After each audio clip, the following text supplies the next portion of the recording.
나 어느 날 괴로워서, 나 어느 날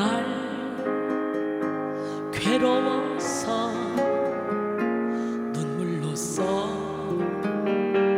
아뢰일 때 주님께서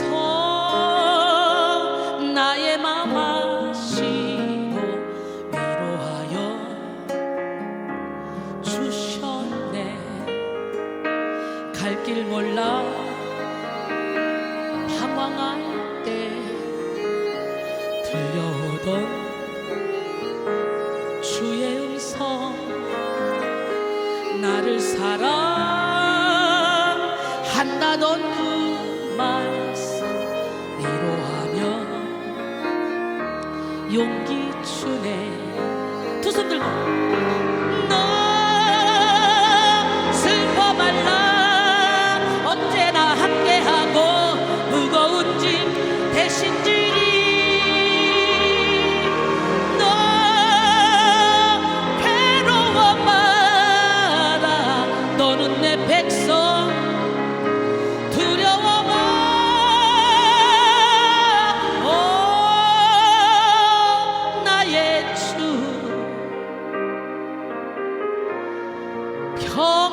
평화의 주 내 피곤한 마음 쉼을 얻으리. 갈 길 몰라 방황할 때 들려오던 주의 음성, 나를 사랑한다던 그 말씀 위로하며 용기 주네. 너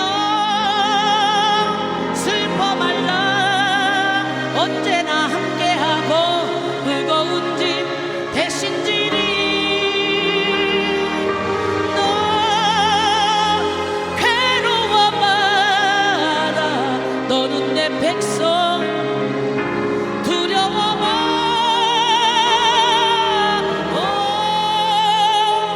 나의 주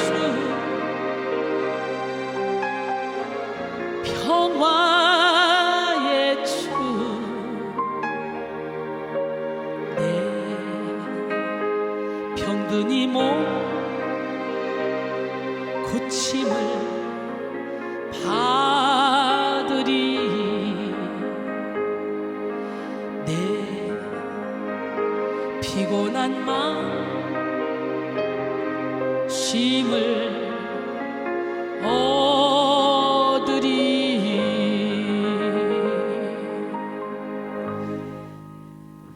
마가복음 8장 22절로 26절 말씀 함께 보겠습니다. 마가복음 8장 22절로 26절 말씀. 벳세다의 이름에 사람들이 맹인 한 사람을 데리고 예수께 나와 손 대시기를 구하거늘 예수께서 맹인의 손을 붙잡으시고 마을 밖으로 데리고 나가사 눈에 침을 뱉으시고 그에게 안수하시고 무엇이 보이느냐 물으시니 쳐다보며 이르되 사람들이 보이나이다. 나무 같은 것들이 걸어가는 것을 보나이다 하거늘 이에 그 눈에 다시 안수하심에 그가 주목하여 보더니 나아서 모든 것을 밝히 보는지라. 예수께서 그 사람을 집으로 보내시며 이르시되 마을에는 들어가지 말라 하시니라. 오늘 이 말씀을 가지고 하나님의 오른손 세 번째 시간 기적과 능력의 손이라는 제목으로 함께 은혜를 나누길 원합니다. 기적과 능력의 손이신 우리 하나님의 오른손로 여러분 영혼육이 고침받으시고 또한 우리도 철저히 예수와 함께 죽고 예수와 함께 살아감으로 예수님의 능력이 나를 통해 나타나도록 해서 우리도 존귀하게 하나님께 쓰임받는 기적의 주인공들이 되기를 원합니다. 미국에 소냐 카슨이라는 흑인 여성이 있었습니다. 그녀는 고아로 자라서 초등학교도 졸업하지 못하고 13살에 처음 동거를 시작했어요. 그런데 나중에 알게 보니까 그 동거남은 유부남이었어요. 곧 그 남자도 도망갔고 그녀는 절망 중에 몇 번이나 죽으려고 했습니다. 그러던 어느 날 그녀는 예수님을 만났어요. 그때부터 새 삶이 시작되었지만 환경은 쉽게 나아지지 않았습니다. 그녀에게는 항상 꼴찌만 하던 아들이 있었는데요. 그 아이가 11살 때 친구들과 말다툼 끝에 칼로 친구의 배를 찔러버렸네. 다행히 친구가 죽지는 않았지만 그는 학교에서 살인 미수자라는 오명을 쓰게 되죠. 그래도 소녀 가스는 희망을 잃지 않았습니다. 아이가 없을 때는 눈물로 하나님께 기도했고, 아이가 있을 때는 웃으면서 아이를 위로했습니다. 벤, 너는 공부를 잘 할 수도 있어. 힘들면 하나님께 기도해. 하나님께서 반드시 너를 도와주실 거야. 눈물의 자식은 망하는 법이 없습니다. 결국 아들도 예수님을 믿게 됐고, 이 아들에게 꿈과 비전이 생겼습니다. 그러니까 공부할 마음이 생겼고요, 또 공부를 잘하는 지혜와 집중력도 생겼어요. 할렐루야. 하나님을 만나면 이렇게 꿈과 비전이 생기고 공부할 마음이 생기고 집중력도 생깁니다. 결국 그는 예일대학과 미시간 대학의 의학부를 수석으로 졸업하고 30대 초반의 젊은 나이에 세계 최고의 병원인 존스 홉킨스 대학병원의 소아외과 과장이 됩니다. 11살 때 친구와 싸우다가 배를 찔렀던 이 아들이 엄마의 그 사랑과 격려와 엄마의 기도로 인해서, 할렐루야, 그가 세계 최초로 샴쌍둥이 수술에 성공한 벤 카슨입니다. 미국 언론은 그를 기적의 손이라고 하는데요, 그는 지금도 수술에 들어갈 때마다 먼저 하나님께 기도했다 그래요. 그리고 기도한다 그래요.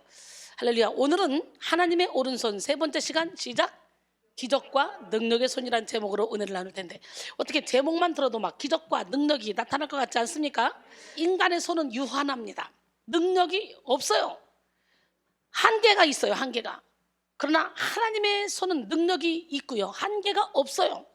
유한하지 않아요. 무한합니다. 무한대로 어떤 능력이나 행할 수 있어요. 그러니까 내게 능력 주시는 자 안에서 나는 뭐든지 할 수 있다는 사도 바울의 고백이 저와 여러분의 고백이 되어야 될 줄 믿습니다. 하나님의 능력의 손은 창조하시는 위대한 손입니다. 창세기 2장 7절에 여호와 하나님이 땅의 흙으로 사람을 지으시고 생기를 그 코에 불어넣으시니 사람이 생명이 되니라. 위대한 하나님의 손은 인간을 하나님의 형상으로 창조하시는 능력의 손이셨습니다. 하나님은 인간뿐 아니라 천지 만물을 능력으로 만드셨어요. 시편 19편 1절에 하늘이 하나님의 영광을 선포하고 궁창이 그의 손으로 하신 일을 나타내는도다. 로마서 1장 19절로 20절, 이는 하나님을 알만한 것이 그들 속에 보임이라.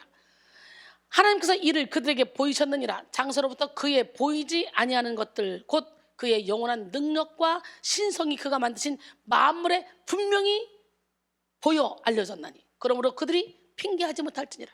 여러분, 모든 만물에 하나님의 사랑이 깃들여 있다는 것, 우리는 영적인 눈을 활짝 떠서 세상 모든 만물이 하나님을 찬양하는 걸 보고 하나님을 높여드리는 걸 봐야 되고, 그 만물 속에 하나님이 깃들어 있는 거, 하나님의 그 사랑이 깃들어 있는 걸 몸으로 느껴야 될 줄로 믿습니다. 하나님의 능력의 손은 그 만드신 만물에 분명히 나타나 있습니다. 저는요, 꽃 한 송이만 봐도 참 오묘합니다. 아주 조그마한 꽃도 한꺼번에 그 색깔이 막 그냥 그라데이션으로 얼마나 아름답게 쫙 펼쳐지는지 몰라요?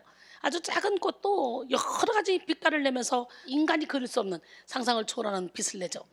그리고 창조된 인간의 영혼 육에는 하나님의 손도장이 찍혀 있어요. 그리고 하나님의 능력의 손은 구원하시는 손입니다. 인간의 모든 질병과 아픔과 죄와 번뇌, 죽음으로부터 구원하시는 능력의 손이십니다. 하나님의 능력의 손은 출애굽하는 이스라엘 백성이 홍해를 건널 수 있도록 구원을 베풀어 주셨잖아요. 출애굽기 15장 12절에 주께서 오른손을 드신 즉 땅이 그들을 삼켰나이다. 하나님의 손은 애굽 땅에 10가지 재앙을 내었으며, 또 하나님의 구원의 손은 이스라엘 민족을 이 질병과 죽음의 재앙으로부터 보호해 주셨습니다. 또한 홍해를 갈라서 이스라엘 백성들을 건너게 하시고, 아까 말씀드린 것처럼 쫓아오는 애굽 군대를 수장시킨 이런 위대한 일을 행하셨습니다. 이렇게 그 구원의 손길을 찬양했죠, 이스라엘 백성들이. 출애굽기 15장 21절에 보니까 미리암이 그들에게 화답하여 이르되 너희는 여호와를 찬송하라. 그는 높고 영화로우시며 말과 그 탄자를 바다에 던지셨음이로다 하였더라. 바로가 마음이 바뀌어서 출애굽을 시켜놓고 군사를 보내서 막 지금 오는데 앞에 홍해가 있어요. 죽든지 아니면 다시 애굽으로 끌려가야 되는 거예요. 그 상황에 모세가 손을 내밀었더니 촤 홍해가 갈라지고 이스라엘 백성이 거기를 마른 땅처럼 건너가는데 바로 뒤에 따라오는 거예요. 추격해 오는 거예요. 얼마나 조마조마했겠어? 딱 건너고 나니까 다시 모세에게 손을 내밀어라. 모세가 손을 내밀 때 물이 창일하게 흐르는 거예요. 그래서 아주 애굽 사람을 싹 다 수장시켜 버리죠. 그 멋있는 그 광경 앞에서 지금 미리암이 그들에게 화답하며 이스라엘 백성들이 막 찬송하는 거예요. 그런데요, 3일 낮밤으로 광야로 가다가 너무너무 목이 마른데요. 와, 마라에 가니까 물이 있어요. 와, 그러고 마셨더니 배탈이 나고 쓰고 아프고 막 죽을 지경인 거예요. 그러니까 거기서 또 불평을 하는 거예요. 하여튼 이스라엘 백성들은 시간만 나면 불평해요. 그런데 모세는 그때마다 기도하죠. 그래서 하나님의 응답을 따내죠. 기도했더니 나뭇가지를 가리켜서 집어넣으니까 물이 달게 되는 역사가 일어나잖아. 나는 여러분 모두가 다 불평하는 것이 아니라 문제 앞에서 날마다 기도하는 그런 능력이 있기를 원합니다. 하나님의 손은 강하신 손이에요. 성경은 하나님의 손을 강한 손과 편팔, 두 손과 펴신 팔로 표현했어요. 에스겔 20장 33절 주 여호와의 말씀이니라. 내가 나의 삶을 두고 맹세하노니 내가 능한 손과 편팔로 분노를 쏟아 너희를 반드시 다스릴지니라. 할렐루야. 또 역대하 6장 32절에 주의 백성 이스라엘에 속하지 않은 이방인에게 대하여도 그들이 주의 큰 이름과 능한 손과 펴신 팔을 위하여 먼 지방에서 와서 이 성전을 향하여 기도하거든. 능한 손과 편팔, 이 두 표현은요, 하나님께서 사랑하시는 백성들을 위해 적극적으로 일하시고 역사하신다는 것을 보여주고 있습니다. 또한 능한 손과 편팔이라는 표현은 그 어떤 세력도 막을 수 없는 구원과 심판을 주권적으로 행하시는 하나님의 권능을 의인법으로 나타내는 표현입니다. 모세는 자신의 고별 설교인 신명기 말씀에서 이스라엘 백성에게 하나님의 강한 손과 편팔을 기억하라고 말합니다. 신명기 7장 19절에 내 하나님 여호와께서 너를 인도하여 내실 때에 내가 본 큰 시험과 이적과 기사와 강한 손과 편팔을 기억하라. 내 하나님 여호와께서 내가 두려워하는 모든 민족에게 그와 같이 행하실 것이요. 그랬어요. 또 예레미야 21장 5절로 6절 보니까 내가 든 손과 강한 팔 곧 진노와 분노와 대노로 친히 너희를 칠 것이며 내가 또 사람이나 짐승이나 이 성에 있는 것을 다 치리니 그들이 큰 전염병에 죽으리라 하셨다라. 지금요, 유다 백성들이 하도 말을 안 들으니까 에레미야 선지자를 통해서 이런 예언을 계속 시키는 거예요. 우리는 하나님의 펴신 팔과 능력을 의지해야 됩니다. 이사야 63장 12절로 13절 그의 영광의 팔이 모세의 오른손을 이끄시며 그의 이름을 영원하게 하려 하사 그들 앞에서 물을 갈라지게 하시고 그들을 기품으로 인도하시되 광야에 있는 말같이 넘어지지 않게 하시니가 이제 어디 계시냐 그랬어요. 그런데 그 능력의 손은 바로 기적의 손입니다. 우리가 믿는 기독교는 기적의 종교입니다. 체험의 종교입니다. 하나님의 말씀은요, 처음부터 기적으로 시작되고 기적으로 마무리합니다. 할렐루야. 그렇기 때문에 우리는 기적의 주인공이 돼야 돼요. 오늘 시간에 여러분 모두가 다 기적의 주인공이 되기를 원합니다. 대부분의 성경의 내용도 기적의 시간을 기록하고 있으며 마지막도 기적으로 끝나기 때문에 천지 창조부터 시작하여 하나님의 아들 예수 그리스도가 이 땅에 오셔서 죽으시고 부활하시며 다시 재림하는 모든 일까지 다 기적입니다. 그렇습니다. 믿음은 상식을 초월해요. 상식적인 태도와 생각으로만 신앙생활하는 사람에게는요, 기적이 일어나지 않습니다. 우리는 믿음으로 하나님의 놀라운 기적을 체험해야 돼요. 이사야 55장 6절로 9절 너희는 여호와를 만날 만할 때 찾으라. 가까이 계실 때 그를 부르라. 악인은 그 길을 불의한 자는 그 생각을 버리고 여호와께로 돌아오라. 그리하면 그가 긍휼히 여기시리라. 우리 하나님께로 돌아오라. 너그럽게 용서하시리라. 할렐루야. 이는 내 생각이 너희 생각과 다르며 내 길은 너희 길과 다름이니라. 여호와의 말씀이라. 이는 내 하늘이 땅보다 높음 같이 내 길은 너희 길보다 높으며 내 생각은 너희 생각보다 높음이라. 그랬어요. 오늘 여러분 모두가 다 여러분의 생각을 사로잡아 주님께 향하기를 원합니다. 보혈의 피로 씻겨지지 않은 우리의 생각은 무조건 틀립니다. 오늘 기적과 능력의 손을 베푸신 예수님이 어떻게 우리에게 역사하시는지 말씀을 통해 깨닫기를 원합니다. 오늘 본문은요, 예수님의 일행이 갈릴리 벳사다에 도착하는 모습으로 이제 시작이 되는데요, 이곳에서 예수님은 벳사다의 소경을 고쳐주시죠. 오늘 본문 마가복음 8장 22절에 베세다의 이름에 사람들이 맹인 한 사람을 데리고 예수께 나와 손대시기를 구하거늘. 이처럼 예수님이 베세다에 도착한 즉시 그 마을 사람들은요, 맹인 한 사람을 데리고 예수님께 나와 치료를 간구했어요. 치료해달라고, 손을 대달라고 그래요. 참고로 이 베세다는 갈릴리 호수 북동쪽 요단강 동편 제방에 위치한 작은 성읍으로 예수님이 오병이어의 기적을 일으키셔서 5천 명이 훨씬 더 넘는 무리들을 배부르게 먹이신 기적의 장소이기도 합니다. 또한 이곳은 주님의 권능을 많이 체험했음에도 불구하고 회개치 않아 예수님께 책망받고 저주받은 성읍이기도 하죠. 오늘 본문 속 소경의 치료 사건은 오직 마가복음에만 기록된 내용입니다. 22절에 손 대시기를 구하거늘, 이걸 직역하면요, 그들은 그에게 그를 만져주도록 간청하고 있다, 이겁니다. 즉 영어로는 터치해 주기를 간절히 구했다는 거죠. 터치해 주세요, 이 사람을 만져주세요. 사실 예수님은 성경의 여러 장면에서 보듯이 예수의 곁을 찾는 무리들은 어른, 아이 할 것 없이 예수님께서 자신의 자녀들을 만져주시고 안수해 주시고 축복해 주시기를 바랬습니다. 왜냐하면 예수님의 손은 사랑의 손이시며 기적과 능력의 손이셨기 때문이에요. 복음서에서는 예수의 사랑의 손길이 닿는 곳마다 치유의 기적이 일어났습니다. 마태복음 8장에 보면 주님이 나병 환자에게 손을 내밀어 그에게 대실 때에 깨끗함을 받는 기적이 일어났어요. 마태복음 8장 2절로 3절, 한 나병 환자가 나와 절하며 이르되 주여 원하시면 저를 깨끗하게 하실 수 있나이다 하거늘 예수께서 손을 내밀어 그에게 대시며 이르시되 내가 원하노니 깨끗함을 받으라 하시니 즉시 그 나병이 깨끗해진지라. 또한 베드로의 장모가 열병으로 누워 있을 때에 그 집에 찾아가서 베드로의 장모의 손을 만지니까 그 순간에 열병이 떠나갔죠. 마태복음 8장 14절로 15절, 예수께서 베드로의 집에 들어가서 그의 장모가 열병으로 알아두은 것을 보시고 그의 손을 만지시니 열병이 떠나가고 여인이 일어나서 예수께 수종들더라. 또 마태복음 9장에 보면 맹인 두 사람이 고침을 받는데요, 두 사람을 고치실 때도 눈을 만지시고 고쳤잖아요.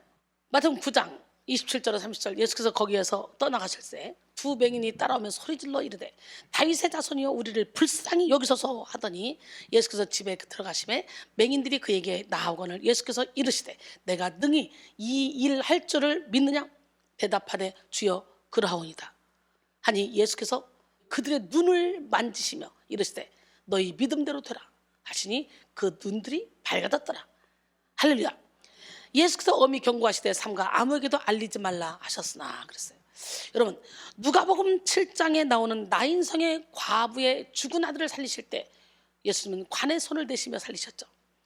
누가복음 7장 11절로 15절, 그 후에 예수께서 나인이란 성으로 가실새 제자와 많은 무리가 동행하더니 성문에 가까이 이르실 때에 사람들이 한 죽은 자를 메고 나오니 이는 한 어머니의 독자요 그의 어머니는 과부라. 그 성에 많은 사람도 그와 함께 나오거늘 주께서 과부를 보시고 불쌍히 여기사 울지 말라 하시고 가까이 가서 그 관에 손을 대시니 맨 자들이 서는지라. 예수께서 이르시되 청년아 내가 네게 말하노니 일어나라 하심에 죽었던 자가 일어나 앉고 말도 하거늘 예수께서 그를 어머니에게 주시니. 오늘 우리는 이런 기적을 온몸으로 체험해야 돼요. 예수님은 이 땅에 계시는 동안 각색 병자들을 따뜻한 손길로 치료해 주시고 축복하셨습니다. 또한 주님은 십자가에 달려 돌아가시기 전날 밤까지도 식탁에 둘러앉은 제자들에게 떡을 떼어 나누고 포도주를 나누어 마시도록 하시며 사랑의 손길을 베푸시기도 했습니다. 그 밤에 제자들의 발을 씻겨주신 것도 예수님의 뜻깊은 섬김의 손길이셨죠. 또한 인류 구원을 위해 양손에 못이 박히시고 십자가에 달려 죽으셨습니다. 3일 만에 부활하신 예수님은 밤새도록 물고기를 잡으려 하였으나 잡지 못한 제자들에게 찾아가셔서 손수 불을 지피시고 떡과 생선을 구워서 제자들에게 먹이셨어요.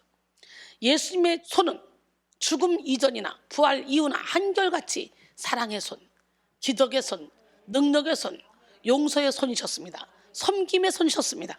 할렐루야. 그래서 사람들은 주님의 손으로 맹인을 만지셔서 낫게 해주기를 원했어요. 그런데 주님은 우리가 생각했던 대로 그에게 바로 손을 대셔 치유한 것이 아니고 이번에는 다른 방법으로 고치셨어요. 그렇다면 예수님은 기적과 능력의 손으로 맹인을 어떻게 고치셨을까요? 구체적으로 오늘 말씀을 통해 살펴보기를 원합니다. 첫째, 환자를 1대1의 관계로 또는 인격적인 관계로 대하면서 고쳐주셨어요. 기독교는 종교가 아니라 사실관계입니다. 책 교회는 관계다의 저자 짐 푸드먼은 관계 속에서 우리는 하나님의 말씀이 설명하는 매일의 변화를 촉구할 힘을 얻는다. 말씀 속에서 우리는 예수 그리스도를 발견한다. 그분은 하나님과의 관계 그리고 다른 사람들과의 완벽한 관계에 대한 본을 보이셨다. 그분은 창조된 목적을 향해 나아갈 힘을 우리에게 주실 수 있다라고 말합니다. 우리는 하나님과의 관계를 회복하고 더 나아가 자신과의 관계, 이웃과의 관계를 회복해야만 합니다. 하나님과의 관계, 이웃과의 관계를 회복하는 것이 바로 십자가예요. 그래서 기독교 신앙은 어떤 형식이나 율법을 지키는 그런 종교가 아니라 하나님과의 관계를 바로 맺어가는 것이 중요합니다. 제임스 패커는 가장 중요한 것은 내가 하나님을 안다는 사실이 아니라 하나님께서 나를 아신다는 사실이다. 하나님께서 나의 모든 면의 최악을 미리 다 알고 계시므로 나에 대해 어떤 새로운 면을 발견하셔서 환멸에 빠지는 일이 없다는 것이다 라고 말했으며, 오스왈드 샌더스는 지옥의 비참함은 하나님의 부재에 있고 천국의 기쁨은 하나님의 임재에 있다라고 했어요. 사랑은 다른 것은 다 견딜 수 있어도 멀리 떨어져 있는 것은 못 참는다. 일단 하나님과의 친밀함을 한번 경험하면 그것이 없는 삶을 견딜 수 없다라고 말했어요. 그렇습니다. 하나님과 친밀한 관계 속으로 들어간 사람은 그 사랑을 누리며 어디서나 천국을 누릴 수 있어요. 오늘 여러분 모두가 다 하나님과 친밀한 관계 속으로 들어가서 어디 가나 천국을 누리며 살아가기를 원합니다. 하나님과 돈독한 관계를 맺고 있는 사람은 사랑 안에서 치료하시고 권면하시고 징계하시며 나를 새롭게 하시는 하나님의 은혜를 맛보게 됩니다. 오늘 우리는 예수님이 맹인을 고치시는 방법을 통해서 얼마나 우리를 인격적으로 사랑하시는지 이것을 깨달아야 됩니다. 할렐루야. 작곡가요, 가수요, 기독교 작가인 마이클 카드의 땅에 쓰신 글씨라는 책에 보면요, 예수께서 엎드려 손가락으로 무엇인가를 땅에 글씨를 쓰시는 그 순간에 예수님 주변의 모든 시선은 어떤 한 곳에 집중되었습니다. 마치 예수님 주변의 시간은 멈춘 것과 같았습니다. 잠깐의 침묵의 시간이 흐른 후에 허리를 펴고 일어서신 주님은 무리들에게 너희 중에 죄 없는 자가 먼저 돌로 치라는 짧은 대답을 해주셨습니다. 더 이상 무리들은 아무 질문도 던지지 못했고 한 사람씩 흩어져 예수님의 곁을 떠나갔습니다. 간음의 현장에서 붙잡혀 끌려 나왔던 여인을 심판하려고 돌을 지켜들었던 남자들이 제각기 흩어졌습니다. 그들은 유대인의 문화적 기준으로 손에 돌을 들고 여자를 치려했습니다.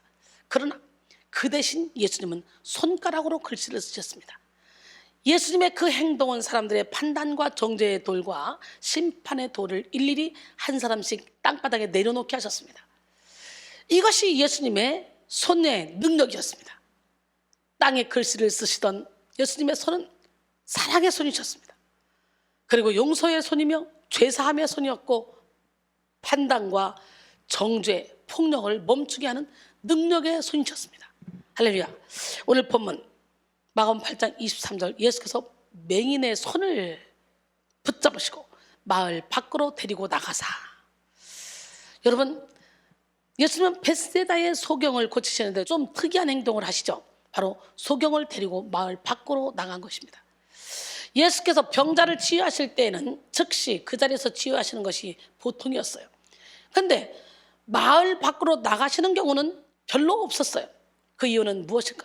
그것은 벳세다가 주님의 사역을 받아들일 만한 곳이 아니었기 때문이에요. 주님은 그곳에서 능력을 행하시는 것을 의도적으로 피하신 거예요. 사실 벳세다는 주님의 능력을 많이 목격했던 곳입니다. 그럼에도 불구하고 그들은 예수를 믿지 않았고 주님을 배척했어요. 그래서 주님은 그곳을 저주하시기도 했잖아요.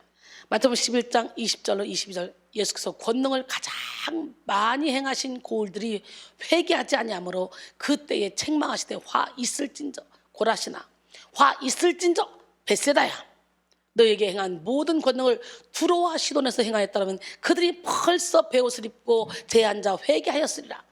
내가 너에게 이르는 심판날에 두로와 시돈이 너희보다 견디기 쉬우리라 그랬어요. 우리는 그의 손을 붙잡으시고 맹인을 밖으로 따로 데리고 가시는 그 예수님의 손에 집중해야 됩니다. 무리 가운데서 안 못 보는 그의 손을 따로 잡고 데리고 가신 것은 그에 대한 사랑이며 배려이며 그에 대한 관심이었어요. 실제로 주님은요, 소경을 고치시고도 그에게 마을에 들어가지 말라고 하셨잖아요. 그 이유는 벳세다가 이미 저주를 받아 은혜가 아닌 심판을 받아야 할 곳이었기 때문에 그곳에 들어가지 못하게 한 거예요. 끝까지 소경에 대해 배려하시며 그 이후에 당할 수 있는 일에 대해 미리 대처하신 것입니다. 마가복음 8장 26절에 예수께서 그 사람을 집으로 보내시며 이르시되 마을에는 들어가지 말라 하시니라. 예수님은 맹인을 사람들로부터 격리시킨 후에 격리된 장소에서 고치셨어요. 이런 격리된 장소에서 치유는 본문을 포함하여 모두 3번 나타나요. 마가복음 5장 35절로 42절. 아직 예수께서 말씀하실 때에 회당장의 집에서 사람들이 와서 회당장에 이르되 당신의 딸이 죽었나이다. 어찌하여 선생을 더 괴롭게 하나이까. 예수께서 그 하는 말을 곁에서 들으시고 회당장에게 이르시되 두려워하지 말고 믿기만 하라 하시고 베드로와 야고보의 형제 요한 외에 아무도 따라옴을 허락하지 아니하시고 회당장의 집에 함께 가사 떠드는 것과 사람들이 울며 심히 통곡함을 보시고 들어가서 그들에게 이르시되 너희가 어찌하여 떠들며 우느냐. 이 아이가 죽은 것이 아니라 잔다 하시니 그들이 비웃더라. 예수께서 그들을 다 내보내신 후에 아이의 부모와 또 자기와 함께한 자들을 데리시고 아이 있는 곳에 들어가사 그 아이의 손을 잡고 이르시되 달리다굼 하시니 번역하면 곧 내가 내게 말하노니 소녀야 일어나라 하십니다.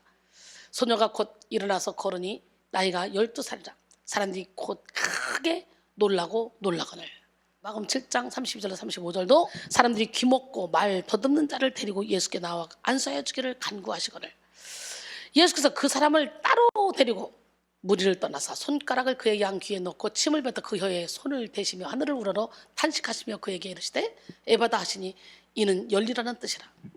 그의 귀가 열리고 혀가 맺힌 것이 곧 풀려 말이 분명하여졌더라. 오늘 나는 여러분 모두에게 이런 기적이 일어나기를 원합니다. 이렇게 3번에 걸쳐서 우리 주님은 사람들을 내보내든지 아니면 따로 데려가든지 그래서 고치시죠. 오늘 본문에서도 맹인을 따로 데리고 나가셔서 치유하고 계시는데요. 이는 흥분으로 들뜬 구경하는 사람들로부터 환자를 격리시켜서 마음의 안정을 얻게 하려는 예수님의 배려와 예수님의 사랑이셨죠. 그리고 환자가 예수님만 의지하는데 방해가 없게 하고 예수님과 환자 상호 간의 인격적인 친밀감을 형성하게 하기 위함이었어요. 여러분, 예수님은 조금 특별한 방법으로 맹인을 고치시기 시작했죠. 어떻게 고쳤어요? 오늘 본문 23절 뒤에 보니까 눈에 침을 뱉으시고 그에게 안수하시고 무엇이 보이느냐 물으셨어요. 이 말씀을 보면 먼저 그의 눈에 침을 뱉으셨는데 본문에서 눈으로 번역된 옴마타는 옴마의 복수로서 양쪽 눈을 가리켜요. 일반적으로 성경에서 눈을 가리킬 때는 헬라어 옵달모스를 사용하는데요. 근데 이 본문의 눈을 가리킨 옴마는 특수한 단어예요. 본문의 옴마는 사물을 보는 기능을 하는 눈동자의 눈이 아니라 그 눈동자를 덮고 있는 눈꺼풀을 가리키는 것입니다. 즉 예수님께서 완전히 눈을 감고 있는 그 소경의 눈꺼풀 위에 자신의 침을 뱉으신 거예요. 우리는 이 사건을 통해 예수님은 다양한 방법으로 치유하시는 분이심을 알 수가 있죠. 그러므로 우리는 예수님의 일하시는 방법에 대해서 편견이나 선입견을 가져서는 안 돼요. 왜 눈을 만져? 왜 눈에 침을 뱉어? 왜 눈을 만져? 왜 진흙을 이겨 눈에 붙여? 주님은 날 때부터 소경된 자 진흙을 이겨서 침 뱉어서 이겨서 붙이고 실로암 면목까지 씻으라고 그랬잖아. 너무도 다양하게 치료가 이루어지기 때문에 우리의 이론으로 우리의 생각으로 자꾸 왜 눈을 만지냐 왜 어디를 만지냐 이런 얘기를 할 필요가 없는 거예요. 예수의 이름만 있으면 할렐루야. 그분의 능력을 제한하는 어리석은 생각을 가져서는 안 됩니다. 예수님은 인간의 방법과 선입견을 초월해서 자신의 뜻과 방식대로 행하시는 분이란 거 잊지 마시기 바랍니다. 그리고 예수님은 맹인에게 안수했어요. 본문에서 그에게 안수하시고를 직역하면 그에게 손들을 놓으시고 이 얘기예요. 즉 주님은 한쪽 손만이 아니라 양쪽 손 모두로 안수하셨다는 것을 알 수가 있어요. 친히 소경의 손을 붙드시고 마을 밖으로 데리고 나가 양손을 그의 몸에 대시고 안수하신 거예요. 이는 소경의 눈을 뜨게 한 직접적 방법이 침을 뱉음보다 안수에 있었음을 보여주는데요. 그 당시 사람들은요, 안수가 질병 치료를 위한 꼭 필요한 행위라고 생각하고 있었다고 합니다.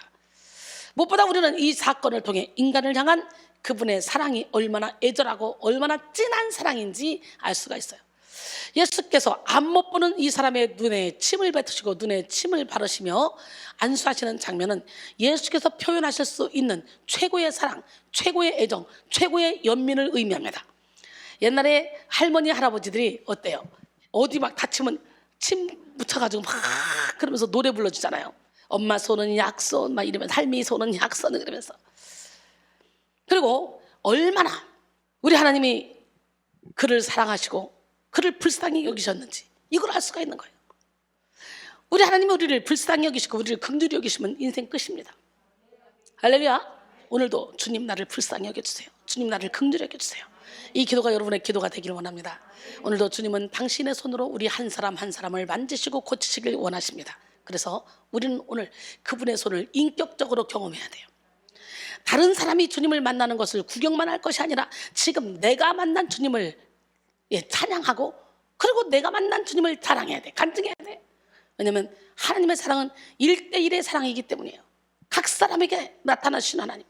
지구상에 오직 나 한 사람이 존재한다 할지라도 하나님은 나 한 사람을 위해서 독생자를 보내실 만큼 나를 사랑한다는 거. 우리 하나님은 각기 개별적으로 인격적으로 사랑하십니다. 오늘 그 주님의 손을 경험하는 기적의 시간이 되기를 원합니다. 요한복음 1장 9절로 13절까지 보니까 참 빛 곧 세상에 와서 각 사람에게 비추는 빛이 있었나니 그가 세상에 계셨으며 세상은 그로 말미암아 지은 바 되었을 때 세상이 그를 알지 못하였고 자기 땅에 오매 자기 백성이 영접하지 아니하였으나 영접하는 자 곧 그 이름을 믿는 자들에게는 하나님의 자녀가 되는 권세를 주셨으니 이는 혈통으로나 육정으로나 사람의 뜻으로 나지 아니하고 오직 하나님께로부터 난 자들이니라 그랬어요. 할렐루야. 둘째, 환자가 치유될 때까지 포기하지 않고 적극적으로 고치셨어요. 그러니까 한 번 기도받고 어설프게 고쳐졌다고 해서 도망가면 안 돼. 끝까지 기도해서 끝까지 하나님의 치료의 광서를 받아야 돼요. 마가복음 8장 24절로 25절 오늘 말씀이죠. 쳐다보며 이르되 사람들이 보이나이다. 눈에 침을 뱉으시고 안수하시고 무엇이 보이느냐 물어봤어요. 그랬더니 쳐다보며 이르되 사람들이 보이나이다. 나무 같은 것들이 걸어가는 것을 보나이다 하거늘 이에 그 눈에 다시 안수하시며. 여러분, 지금 이 사람이 보고 있는 것은 사물의 완벽한 외관이 아니었어요. 그는 그의 눈에 들어오는 사람들을 마치 나무가 걸어가는 것으로 인식하였기 때문입니다. 이는 그가 날 때부터 소경이 아니었음을 암시하죠. 그가 날 때부터 소경이었다면 나무가 어떻게 생겼는지 알 수가 없을 것이잖아요. 아직 이 환자는 완벽하게 고침받지 못했어요. 그러나 맹인이 이렇게라도 볼 수 있었다는 것은 엄청난 기적이죠. 아마도 이 맹인은 이만큼 보는 것만으로도 감사하게 생각하며 평생을 살아갈 수 있었을 거예요. 그러나 주님은 환자가 완전히 나을 때까지 포기하지 않으셨어. 그리고 그 눈에 다시 안수하셨어. 할렐루야. 그러자 이 사람은 드디어 모든 사물의 형체를 명확히 보게 되었습니다. 본문에서 저가 주목하여 보더니는 꿰뚫어 보다 간파다라는 의미를 가지고 있습니다. 즉 소경은 이제 완전히 회복된 눈으로 앞에 있는 사물을 뚫어지게 응시했고 마침내 모든 사물의 실체를 분명히 볼 수 있기까지 완전히 회복됐습니다. 사랑하는 성도 여러분, 이 소경은 단번에 눈을 뜬 것이 아니라 2번의 안수를 통해 완전한 시력을 회복했어요. 이는 예수님의 능력이 부족하거나 한계가 있다는 것이 아니에요. 이 사람에게는 이런 과정이 필요했기 때문이에요. 그러니까 사람마다 한 번에 되는 사람이 있고 10번에 되는 사람이 있고 100번에 되는 사람이 있고 1000번에 되는 사람이 있고 10,000번에 되는 사람이 있어요. 그러니 우리는 이런 과정을 겪게 하시는 하나님을 찬양하며 될 때까지 기도하는 거야. 즉 치료하신 분은 주님 한 분이시지만 그 과정은 이처럼 다를 수가 있다는 거예요. 중요한 것은 주님은 우리를 치유하실 때 나을 때까지 포기하지 않고 치료하신다는 거예요. 요한복음 13장 1절에 6월절 전에 예수께서 자기가 세상을 떠나 아버지께로 돌아가실 때가 이른 줄 아시고 세상에 있는 자기 사람들을 사랑하시되 끝까지 사랑하시리라. 예수님은 이처럼 이 땅에 오셔서 영혼들을 사랑하시되 어떻게 사랑하셨어? 끝까지 사랑하셨어요. 존 맥스웰의 작은 시작이라는 책에 이런 일화가 소개되어 있습니다. 내 친구 게리 스몰리가 군중을 사로잡는 행동에 대해 이야기하곤 했다. 10,000명에 가까운 청중 앞에서 게리가 빳빳한 $50짜리 지폐를 들고 물었다. 이 $50를 원하시는 분 계십니까? 여기저기서 손이 올라오기 시작했다. 이 $50를 여러분 중 한 분께 드릴 겁니다. 그런데 이렇게 하죠.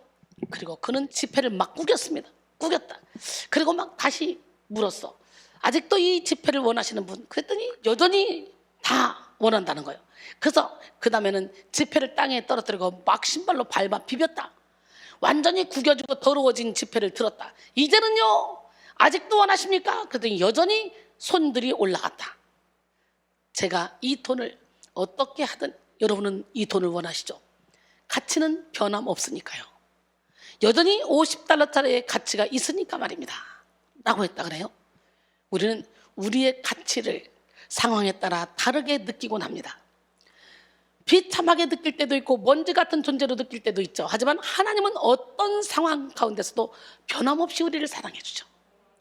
우리가 구겨지고 우리가 상처받고 우리가 죄짓고 우리가 엉망진창이 된 영혼이라도 주님께로 오기만 하면 우리 하나님이 당신의 자녀이기 때문에 우리를 받아주시고 그 어떤 거로도 우리의 가치를 폄하할 수 없다는 걸 우리는 알아야 돼요. 우리는 하나님의 걸작품들이야. 세상에 어떤 것도 우리의 존재 가치를 빼앗을 수 없어요. 베드로전서 2장 9절 그러나 너희는 택하신 족속이요 왕같은 제사장들이요 거룩한 나라요 그의 소유가 된 백성이니 이는 너희를 어두운 데서 불러내어 그의 기이한 빛에 들어가게 하신 이의 아름다운 덕을 선포하게 하려 하십니다. 할렐루야. 그러므로 우리는 자기의 가치와 정체성을 잊고 하나님을 원망해서는 안 됩니다. 변함없이 하나님을 신뢰하고 그분의 은혜와 보호하심을 구해야 됩니다. 세상에서 극심한 고통을 당하며 하나님께 버림받은 것 같은 순간에도 그분의 선하신 뜻과 사랑을 결코 의심하지 마십시오. 잠언 24장 16절에 대저 의인은 7번 넘어질지라도 다시 일어나리라. 악인은 재앙으로 말미암아 엎드러지느니라. 시편 37편 24절에 보니까 그는 넘어지나 아주 엎드러지지 않으면 여호와께서 그의 손으로 붙드심이로다 그랬어요. 우리는 이 땅에 살면서 여러 가지 고통을 통해 구겨지고 더럽혀지는 인생을 살 수밖에 없죠. 그렇다고 우리 인생이 소중하지 않은 것은 아닙니다. 우리는 모두 다 소중한 존재입니다. 그 이유는 하나님이 우리를 만드셨기 때문이에요. 우리는 하나님의 자녀이기 때문이에요. 그래서 주님은 우리가 완전한 회복을 누리며 진리 안의 자유를 누릴 때까지 포기하지 않고 끝까지 사랑하십니다.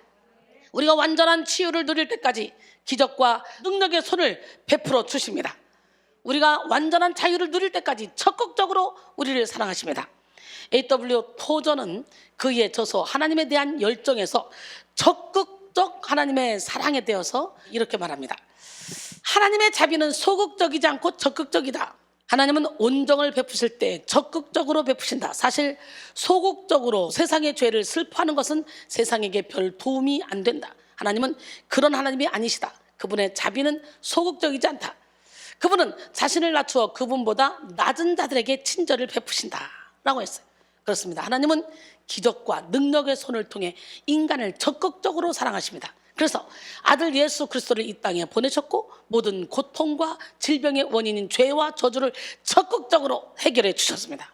베드로전서 2장 24절에 보니까 친히 나무에 달려 그 몸으로 우리 죄를 담당하셨으니 이는 우리로 죄에 대하여 죽고 의에 대하여 살게 하려 하심이라.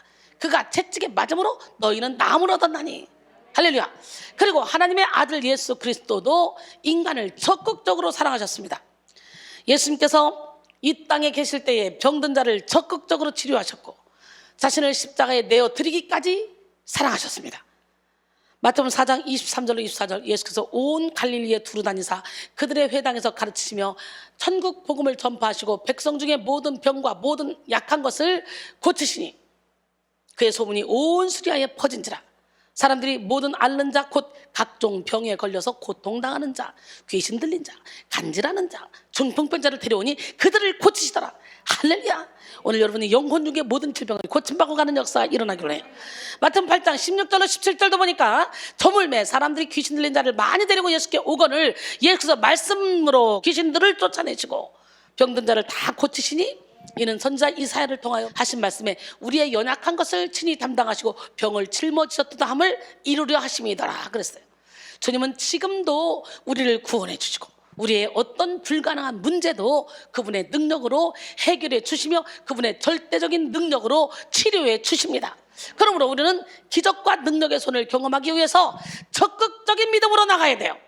할렐루야. 하나님은 미지근한 믿음은 뱉어버린대요. 오늘 열정을 가집시다. 적극적인 믿음을 가집시다. 미국이 경제공황으로 어려움을 겪고 있을 때 펜실베니아 월터 합이라는 사람이 있었습니다. 그는 직장을 얻기 위해 백방으로 노력했으나 허사였어요. 그는 뉴욕에만 393개의 체인점을 가진 약국에 393통의 편지를 보냈습니다. 약국에서 성실하게 일하겠습니다. 저에게 기회를 주십시오. 그러나 단 한 통의 답장도 없었어요. 이런 상황에서도 월터 하비는 절망하지 않았습니다. 오히려 더 적극적인 방법으로 찾아보기로 결심했어요. 그는 입사 지원서를 들고 약국을 찾아갔습니다. 직원에게 자신을 소개했습니다. 저는 월터 하비입니다. 담당 직원은 밝은 미소를 지으며 그를 맞았습니다. 선생님께서 찾아오실 줄 알았습니다. 이곳에 선생님이 보낸 393통의 편지를 모아놓았습니다. 우리는 선생님처럼 적극적인 분을 찾고 있었습니다. 월터는 그날부터 약국에 취직이 되었습니다. 그리고 나중에는 최고 관리직에 올랐어요. 기회는 노력하는 사람에게 주어집니다. 적극적인 사고방식을 가진 사람에게는요, 기회의 문이 항상 열려 있습니다. 적극적인 믿음이란 뭘까요?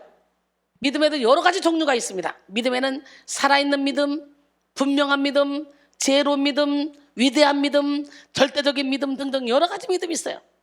나는 여러분 모두가 다 이런 살아있는 믿음을 갖기를 원해요. 살아있는 믿음은 하나님의 응답을 믿고 담대하게 기도하게 합니다. 믿음은 헬라어로 피스티스로 확신, 신뢰, 맹세, 보증이라는 의미를 가집니다. 믿음은 하늘과 땅을 잇는 능력입니다. 성도는 믿음이 강한 만큼 강한 인생을 살 수 있고 믿음이 온전한 만큼 온전한 삶을 살 수가 있습니다. 온전한 믿음을 소유하면은 성경에 기록된 말씀의 성취를 이루는 인생을 살아갈 수가 있어요. 인간은 원래 영적인 존재로 하나님의 형상을 따라 지음을 받았어요. 때문에 하나님의 능력을 가지고 이 땅의 모든 것을 다스리며 정복하며 살아갈 수가 있었습니다. 하지만 인간의 범죄로 말미암아 아담과 하와의 범죄로 말미암아 하나님과의 관계가 끊어지게 됐어요. 다스릴 권세를 잃어버렸어요. 영적으로 죽은 인간은 마귀의 노예가 되어 살아가게 되었습니다. 하나님은 인간의 이런 모습을 보시고 예수 그리스도의 십자가를 통해 우리를 구원하셨어요. 우리는 예수 그리스도를 믿는 믿음으로 다시 영혼의 새 생명을 얻게 되었습니다. 하나님은 믿음으로 구하는 모든 기도에 응답하십니다. 요한복음 14장 12절에 내가 진실로 진실로 너에게 이르노니 나를 믿는 자는 내가 하는 일을 그도 할 것이요 또한 그보다 큰 일도 하리니 이는 내가 아버지께로 감이라. 할렐루야. 그러니 믿음만 있으면 예수님이 하신 일을 우리도 할 수 있다는 거예요. 이 살아있는 믿음은 영을 깨워서 하나님을 느끼고 하나님과 소통하고 그리고 하나님의 사랑을 몸으로 체험합니다. 믿음이 죽은 사람들은 예배 자리에 앉아 있어도 기도를 해도 육의 소욕을 따라 살아갑니다. 그러나 살아있는 믿음을 가진 사람들은요, 영이 살아있어요. 오늘 영 깹시다. 생명력 있게 살아갑니다. 우리는 살아있는 믿음을 갖고 살아있는 기도를 할 때 죄의 문제를 해결받게 될 줄로 믿습니다. 죄는 모든 고통의 원인이에요. 죄는 우리의 삶의 분리와 분쟁을 가져오고 영원한 멸망을 초래합니다. 하나님은 이 죄의 문제를 해결토록 기도하게 하셨어요. 우리가 예수 그리스도의 이름을 의지하여 기도할 때 영적 전쟁에서 승리함으로 영혼의 생명을 얻게 됩니다.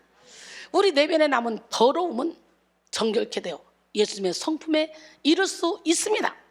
베드로전서 1장 3절로 7절까지 보니까 그의 신기한 능력으로 생명과 경건에 속한 모든 것을 우리에게 주셨으니 이는 자기의 영광과 덕으로서 우리를 부르신 일을 알므로 말미암음이라. 이로써 그 보배롭고 지극히 큰 약속을 우리에게 주사 이 약속으로 말미암아 너희가 정욕 때문에 세상에서 썩어질 것을 피하여 신성한 성품에 참여하는 자가 되게 하려 하시느니라. 그러므로 너희가 더욱 힘써 너희 믿음의 덕을 덕의 지식을 지식의 절제를 절제의 인내를 인내의 경건을 경건의 형제의 우애를 더하라 그랬어요. 그 다음에는 분명한 믿음. 우리는 분명한 믿음을 가져야 돼요. 우리는 살아있는 믿음을 가져야 돼요. 분명한 믿음을 가진 사람은 하나님이 기뻐하시는 믿음의 증거를 얻고 소망의 실상을 볼 수 있습니다. 말씀을 깨닫고 말씀을 소망하는 삶을 살아갈 수 있죠. 분명한 믿음을 갖고 소망하는 사람은 가난해도 부유하게 살고 연약해도 건강하게 살 수 있어요. 아무것도 없는 자 같으나 모든 걸 가진 자처럼 살아갈 수 있어요. 약한 자 같으나 강한 자처럼 살 수 있어요. 미련한 자 같으나 지혜로운 자처럼 살 수 있어요. 예, 아무것도 없는 자 같으나 모든 걸 가진 자. 믿으십니까? 분명한 믿음을 가지고 있는 사람은 모든 역경을 이겨내는 힘을 얻게 하며 모든 고난을 해석하는 지혜를 얻게 합니다. 하나님은 우리가 믿는 그릇의 용량에 따라서 일하셔. 그래서 우리의 마음 그릇을 넓혀야 돼. 전능하신 하나님은 능치 못하심이 없습니다. 분명한 믿음을 가진 사람은 소망의 실상을 보게 됩니다. 히브리서 11장 1절, 믿음은 바라는 것들의 실상이요 보이지 않는 것들의 증거라 그랬어요. 할렐루야. 믿음은 바라는 것들의 실상에서 바라는 것이란 소망을 말하고 실상은 확증하다라는 뜻입니다. 실상은 히브리어로 휘포스타시스인데요, 안에서 받쳐준다는 얘기예요. 믿음은 우리의 소망을 받쳐줍니다. 우리가 분명한 믿음을 가질 때 소망의 실상을 보고 듣고 만들 수가 있다는 거예요. 히브리서 11장 6절에 믿음이 없이는 하나님을 기쁘시게 하지 못하나니 하나님께 나간 자는 반드시 그가 계신 것과 또한 그가 자기를 찾는 자들에게 상 주시니심을 믿어야 할지니라. 세 번째, 지혜로운 믿음은 하나님이 주시는 인생에서 하나님의 뜻을 알아가는데요, 지혜로운 믿음을 가진 사람, 이런 사람들은요, 세상에 감추어진 하나님의 선한 의도를 발견하고 감사하는 삶을 살아갑니다. 할렐루야. 인생에서 중요한 것은 사건이 아니라 해석이에요.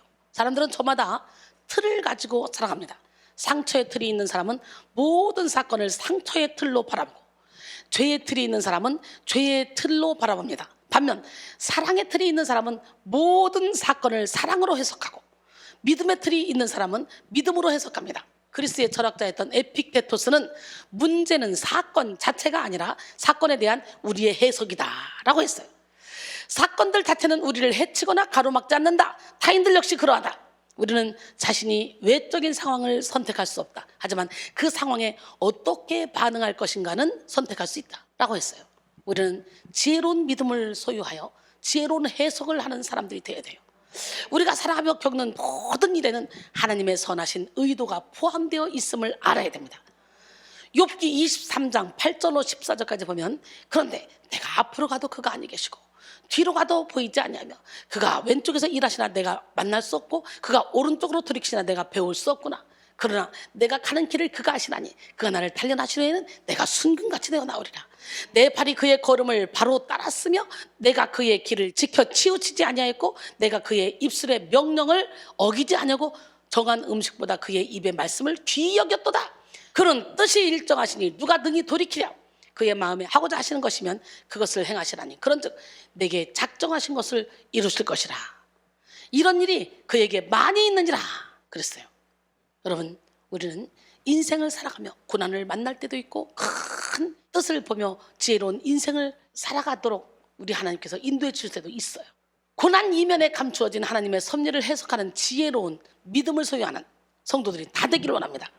제가 자주 말씀드리죠. 야고보서 1장 2절로 4절. 내 형제들아, 너희가 여러 가지 시험을 당하거든 온전히 기쁘게 여기라. 이는 너희 믿음의 시련이 인내를 만들어내는 줄 너희가 알미라. 인내를 온전히 이루라. 이는 너희로 온전하고 구비하여 조금도 부족함이 없게 하려 함이라. 그 다음에 위대한 믿음.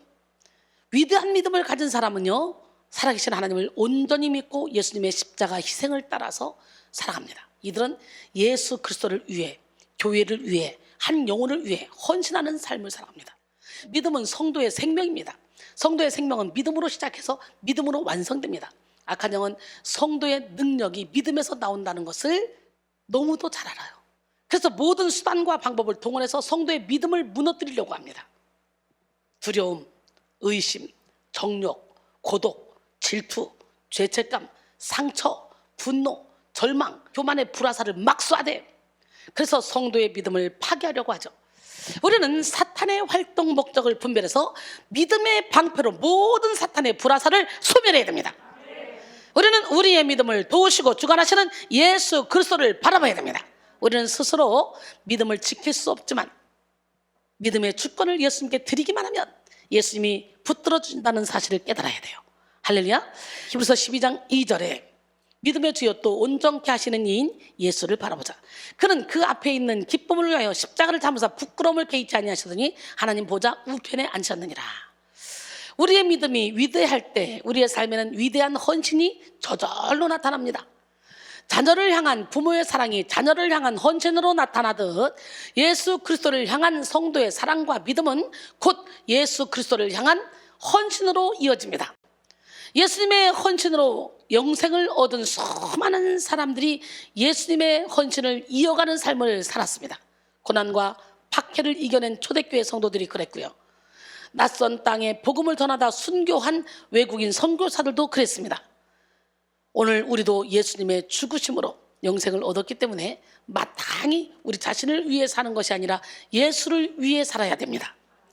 고린도서 5장 15절, 그가 모든 사람을 대신하여 죽으심은 살아있는 자들로 하여금 다시는 그들 자신을 위하여 살지 않고 오직 그들을 대신하여 죽었다가 다시 살아나신 이를 위하여 살게 하려 합니다. 그랬어요. 마지막으로 절대적인 믿음. 이 절대적인 믿음을 소유한 자들은 세상을 살아갈 때 하늘의 능력을 공급받아서 모든 고난과 어려움을 피하지 않고 뚫고 나갑니다. 성도는 믿음으로 하나님께 의롭다 하심을 얻고, 믿음으로 영적 전쟁에서 승리하며, 믿음으로 기도의 응답을 받을 수 있습니다. 우리는 무엇보다도 우선적으로 강하고 확실한 믿음의 힘을 소유해야 합니다. 절대적인 믿음은 그저 그렇고 적당한 믿음이 아니라 그 어떤 것도 견딜 수 없이 강력하고 흔들리지 않는 그런 믿음을 의미합니다. 이사야 26장 3절에 주께서 심지가 견고한 자를 평강하고 평강하도록 지키시리니 이는 그가 주를 신뢰합니다. 그랬어요. 믿음에도 여러 종류가 있는데 무슨 믿음이 있다 그랬어요? 먼저 살아있는 믿음, 분명한 믿음, 지혜로운 믿음, 위대한 믿음, 절대적인 믿음에 대해서 말씀을 나눴어요. 우리는 모두 다 이런 믿음을 가져야 될 줄 믿습니다. 믿음에 대해서 알아봤는데 믿기만 하면 어떤 역사가 일어나, 예수님이 하신 일을 우리도 할 수 있는 역사가 일어나. 하나님의 역사는 결코 실수나 우연이 없어요. 우리에게 일어난 모든 일은 하나님의 허락하에 일어난 것입니다. 그 어떤 고난이나 핍박, 박해가 닥쳐온다 할지라도 우리는 절대적인 믿음을 갖고 하나님을 신뢰해야만 합니다.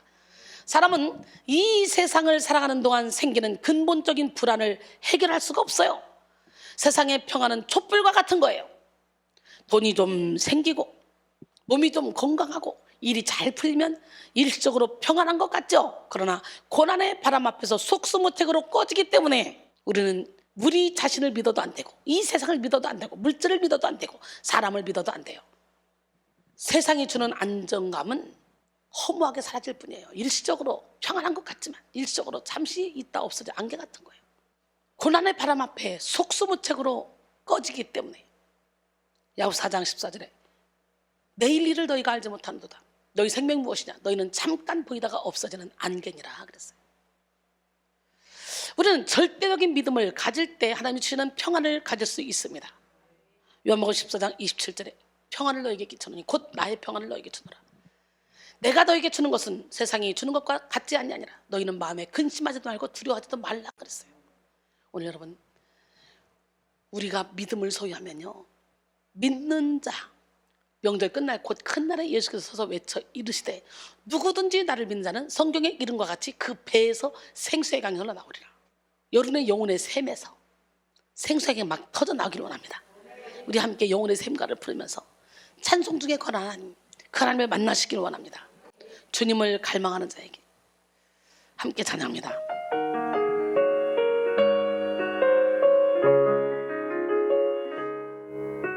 주님을 갈망하는 자에게 주여 은혜를 베푸소서.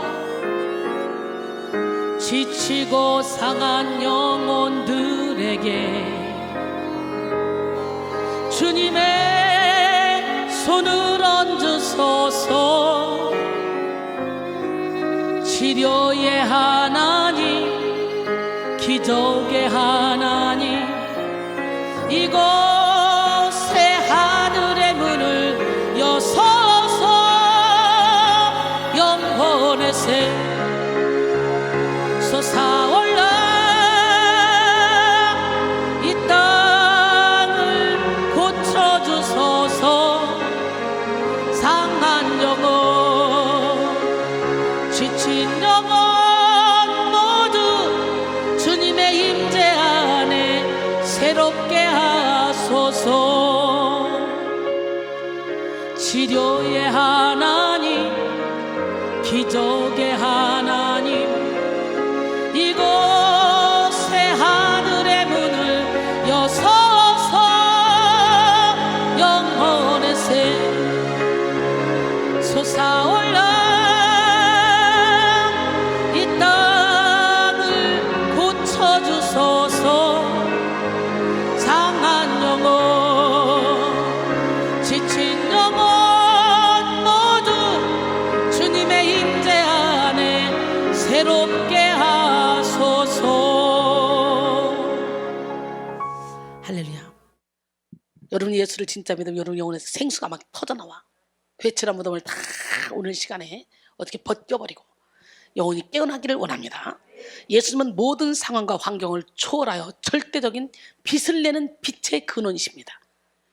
요한복음 8장 12절에 예수께서 또 말씀하여 이르시되 나는 세상의 빛이니 나를 따르는 자는 어둠에 다니지 아니하고 생명의 빛을 얻으리라. 요한 1서 1장 5절에 우리가 그에게서 듣고 너에게 전하는 소식은 이것이니 곧 하나님은 빛이시라. 그에게는 어둠이 조금도 없으시다는 것이니라. 여러분, 예수님을 주인으로 모시면 우리 예수님은 우리에게도 말씀하시죠. 너희는 세상의 빛이라. 산 위에 있는 동네가 숨겨지지 못할 것이요 사람이 등불을 켜서 말 안에 듣지 아니하고 등경 위에 들하니 이러므로 집안 모든 사람에게 비치는 자. 이와 같이 너희 빛이 사람 앞에 비치게 하여 그들로 너희 착한 행실을 보고 하늘에 계신 너희 아버지께 영광을 돌리게 하라 그랬잖아요. 할렐루야. 여러분, 우리는 예수님의 절대성을 믿고 예수님을 향한 절대적인 믿음을 소유해야 해요. 예수님은 영원토록 절대적인 능력과 사랑을 가지고 우리와 함께 하십니다.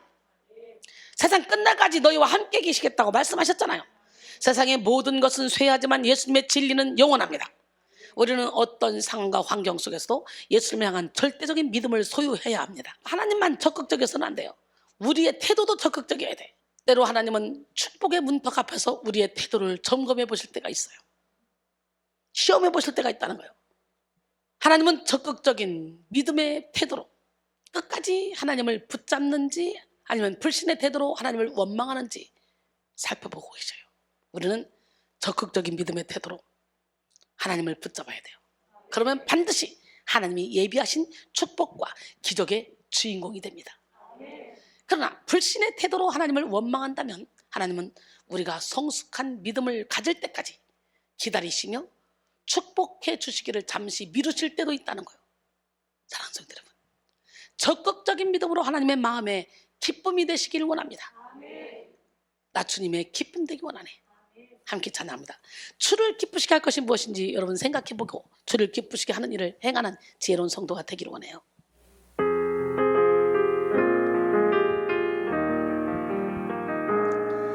나 주님의 기쁨 되기 원하네. 내 마음을 새롭게 하소서. 새 부대가 되게 하여 주사 주님의 빛 비추게 하소서. 내가 원하는 한 가지 주님의 기쁨이 되는 것. 내가 원하는 한 가지 주님의 기쁨이 되는 것. 겸손히 내 마음 드립니다. 나의 모든 것 받으소서. 나의 맘 깨끗게 씻어주사 주의 길로 행하게 하소서. 내가 원하는 한 가지 주님의 기쁨이 되는 것. 내가 원하는 한 가지 주님의 기쁨이 되는 것. 내가 원하는 한 가지 주님의 영성을 담는 것. 내가 원하는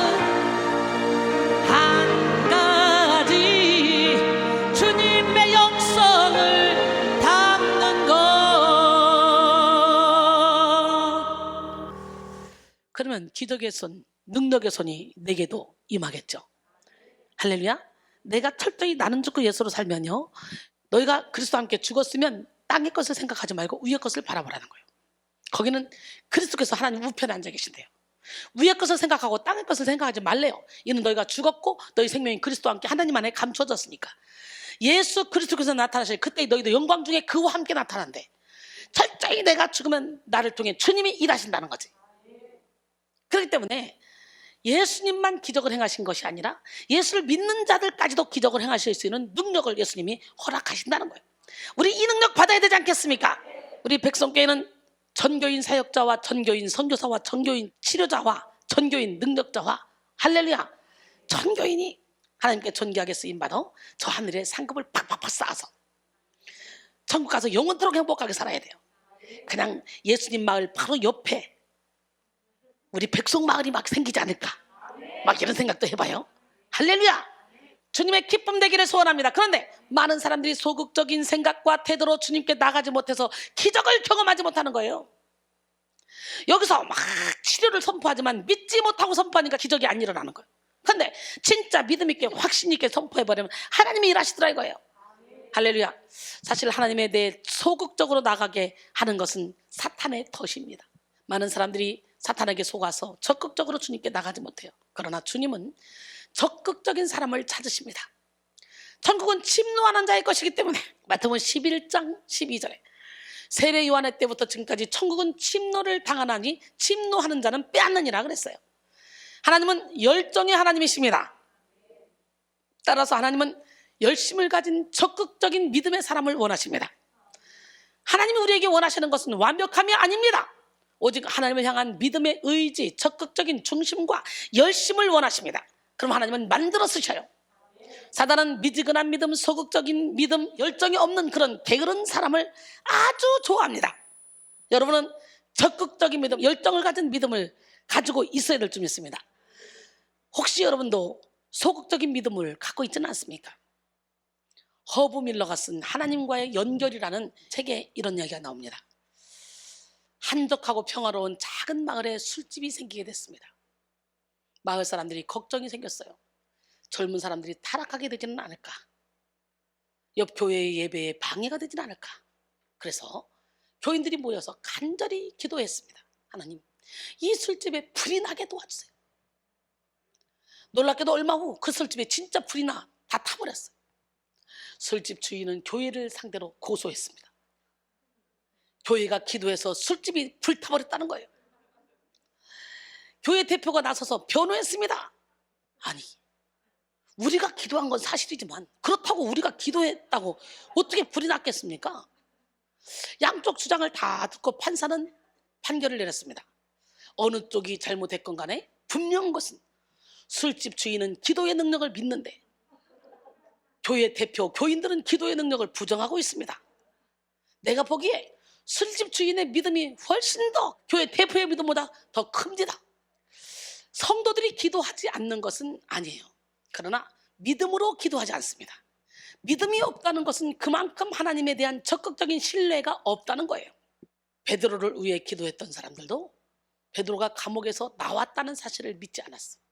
사도행전 12장 1절로 5절 그리고 11절로 16절 보니까 그때 헤롯 왕이 손을 들어 교회 중에서 몇 사람을 해하려 하여 요한의 형제 야고보를 칼로 죽이니 유대인들이 이 일을 기뻐하는 것을 보고 베드로도 잡으려 할세.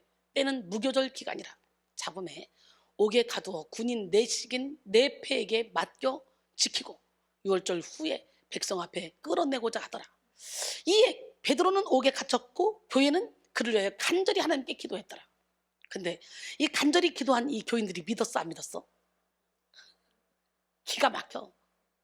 천사가 끌어내서 결국은 베드로는요 풀려났어요. 마가 다락방에서 거기 기도하고 있잖아. 지금 거기가 교회가 되어버렸잖아. 거기로 갔어요. 베드로가 대문 밖에 서 있는데요, 로데라는 어린아이가 베드로 목소리를 들었어. 베드로가 대문 밖에 섰어요. 아주 네가 미쳤구나. 미쳤어. 여자아이는 더욱 힘써 말합니다. 참말이라니까. 그들이 말합니다. 그러면 그의 천사지. 안 믿어. 환장한 일이야. 베드로가 문 두드리기를 그치지 아니하니 그들이 문을 열어 베드로를 보고 놀랐어요. 문제를 가져와서 기도는 하지만 그 문제는 항상 끓이고 다녀. 이 문제를 해결해 주실까? 여러분, 오늘 여러분에게는 불신이 있지는 않은지 살펴봐야 돼요. 주님은 우리의 믿음의 태도를 보십니다.